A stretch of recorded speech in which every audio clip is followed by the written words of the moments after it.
नमस्ते बच्चों। कक्षा 10 विषय गणित और प्रश्नावली अपनी चल रही है छठी 6.3 का जो एक भाग है वो अपने हल कर चुके हैं। दूसरे भाग को अपने हल करना है तीसरे क्वेश्चन से। तो देखो तीसरा क्वेश्चन क्या दे रखा है कि समलंब चतुर्भुज है ABC। तो सबसे पहले अपने बनाते हैं, ये आपकी बुक में भी दिया हुआ है, वहां से आप देख किस चित्र को बना सकते हो। ये है अपने पास समलंब चतुर्भुज ABC और D। ABCD है इस जिसमें AB समांतर है CD के, इसके विकर्ण है AC और BD। इसके विकर्ण हैं कौन कौन से हैं? इसके विकर्ण AC और BD जो O पर प्रतिच्छेद करते हैं, दोनों O पर प्रतिच्छेद करते हैं। समरूपता की प्रॉपर्टी से दोनों त्रिभुजों की समरूपता कसौटी का प्रयोग करते हुए आपको ये दर्शाना है कि OA upon OC equal to OB upon OD। तो देखो अपने त्रिभुज लेते हैं दो और उसमें समरूपता की प्रॉपर्टी से इसको सिद्ध करते हैं। तो सबसे पहले अपने ये त्रिभुज ले लिया और ये त्रिभुज ले लिया, AOB और DOC दोनों त्रिभुज ले लिए। तो देखो क्या करते हैं, अपने सबसे पहले त्रिभुज AOB और त्रिभुज DOC दोनों ले लिए। अब देखो दोनों को ध्यान से, ये दोनों क्या है? AB हैं जो समांतर है CD के। ये हमें क्या है? गिवन है, दिया गया है कि AB समांतर है CD के। ये दोनों समांतर हैं, इसको एक रेखा काटती है। तो ये दोनों कोण क्या होते हैं? एकांतर कोण होते हैं। इसी तरह ये हो जाएंगे, ये दोनों कोण एकांतर कोण है, एकांतर कोण बराबर होंगे। तो और ये दोनों कोण क्या है? शीर्षाभिमुख कोण है।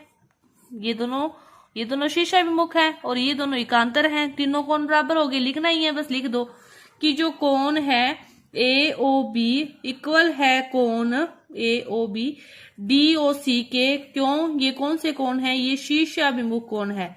ये कौन सा कोण है? ये शीर्षाभिमुख कोण है। तो इसीलिए ये क्या है? बराबर है।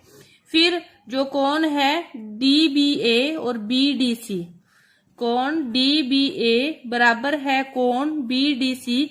ये कौन सा कोण है? ये एकांतर कोण है। इसी तरह CAB ACD, कोण CAB बराबर है कोण ACD। ये भी कौन सा कोण है? एकांतर कोण है। तो बाय एंगल प्रॉपर्टी से ये दोनों त्रिभुज क्या हो गए? समरूप हो गए। कि जो त्रिभुज है DOC समरूप है त्रिभुज BOA। समरूपता की कसौटी आ गई। अब जब ये समरूप है, दोनों त्रिभुज क्या है? समरूप है। तो संगत भुजाओं के जो अनुपात हैं वो भी क्या होंगे? बराबर होंगे। संगत भुजाओं के अनुपात भी एंगल प्रॉपर्टी से यूज किया तो उनके अनुपातिक वो भुजाएं अनुपातिक रूप में बराबर होगी। तो अब देखो ध्यान से, अपने पास है ODC और BOA और DOC। मतलब जो DO अनुपात है वो किसके बराबर होगा? BO के। भी अपने DOC और ये है BOA। तो ये वाला अनुपात इसके बराबर, वो नीचे आएगा और ये वाला इसके मतलब नीचे, इन दोनों का अनुपात बराबर होगा। क्या होगा? DO के बटा में OB या BO, OB equal to CO के बटा में OA, CO के बटा में OA। अब देखो इसको तिरछा कर दो जैसा चाहिए अपने को। OB जहां चाहिए, OC जहां चाहिए। पहले इसको नीचे ऊपर नीचे कर दो, ये यहां चला जाएगा, D यहां जाएगा, OA कहां चला गया? ऊपर, और OC नीचे। OB चला गया ऊपर और OD आ गया नीचे।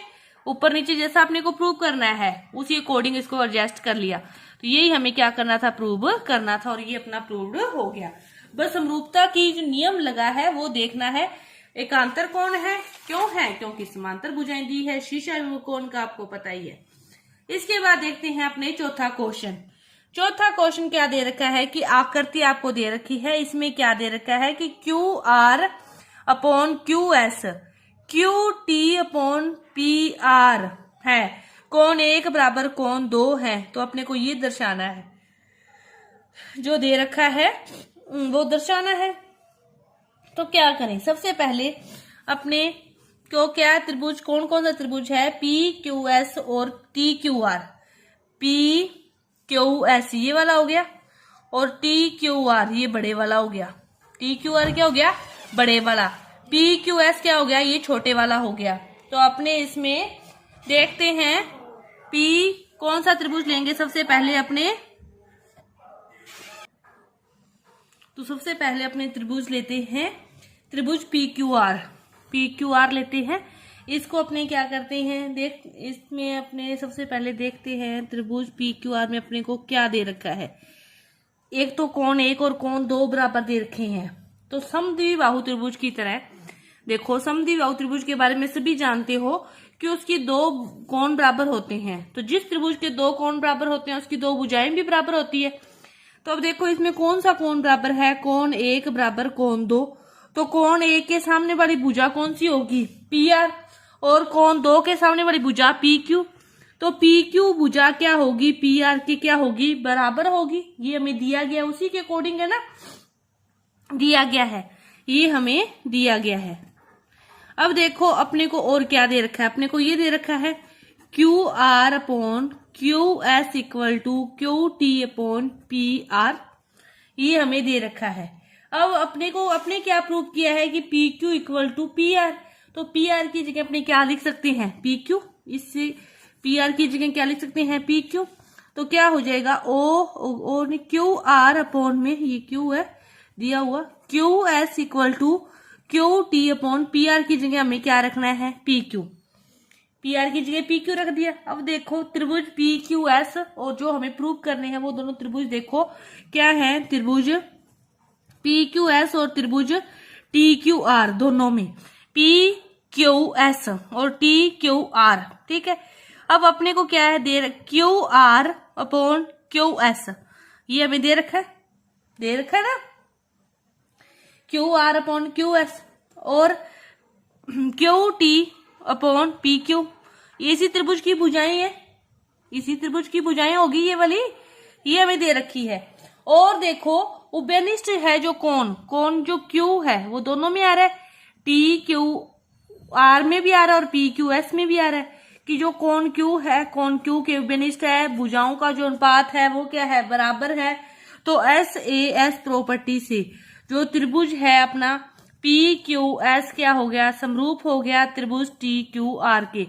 एस ए एस प्रॉपर्टी से ये इसके क्या हो गया, समरूप हो गया। इसके बाद देखो 5वां क्वेश्चन क्या दे रखा है हमें, 5वां क्वेश्चन कि पी क्यू आर की भुजाएं पी आर क्यू आर पर क्रमशः बिंदु एस व टी इस प्रकार स्थित हैं। तो देखो ये अपने कोई भी त्रिभुज है पी क्यू आर, इसने क्या कहा है, पी आर और क्यू आर पर एस व टी कोई बिंदु इस प्रकार स्थित है, किस पर एस है, इस पर टी है, इस प्रकार स्थित है कि जो कोण P है वो RTS के बराबर है। हमें ये दर्शाना है कि हमें क्या दे रखा है कि जो कोण P है, हमें क्या, जो दो त्रिभुज है RPQ, दूसरा त्रिभुज RTS, ठीक है, इसमें RPQ RTS दोनों त्रिभुज हैं। हमें कोण जो P है वो कोण RTS इसके इक्वल दे रखा है कि जो कोण P है वो कोण RTS के बराबर है। ये हमें क्या है, दिया गया है। एक कोण हमें दिया गया है, दो चीजें हमारे पास और आ जाएं तो क्या हो जाएगा, प्रूव हो जाएगा, दिया गया है। और कोण R देखो RPQ RTS, जो कोण R है, कोण R है दोनों में है, ये क्या हो गया, उभयनिष्ठ कोण। एक हमें दिया गया है, एक क्या आ गया, उभयनिष्ठ कोण आ गया। एक और आ जाए ना है तो भी देखो दो एंगल बराबर हैं, जिस भी त्रिभुज के दो एंगल अपने पास बराबर हैं। तो ये जैसे ये त्रिभुज है, ये त्रिभुज है, इसका ये 30 है, ये 60 है, इसका भी ये 30 है, ये 60 है, तो तीसरा कोण क्या होगा, ऑटोमेटिक बराबर होगा। तो आप बाई एंगल प्रॉपर्टी से भी कह सकते हो, और चाहे तीनों एंगल प्रॉपर्टी से जो त्रिभुज है RPQ वो क्या हो गया, समरूप हो गया त्रिभुज RTS के। क्योंकि जो तीसरा कोण निकालते हैं 180 में से घटा के निकालेंगे, 60 और 3 90, 180 में से 90 गए, इसका भी 90 आएगा, इसका भी कितना आएगा, 90 आएगा। तो तीनों कोण ही बराबर हो गए। तो इस प्रॉपर्टी से ये त्रिभुज क्या हो गया, समरूप हो गया। तो अपनी ये जो प्रश्नावली है इसका दूसरा जो भाग है पूरा हुआ। आगे का जो भाग है वो अपने अगली वीडियो में करेंगे। धन्यवाद।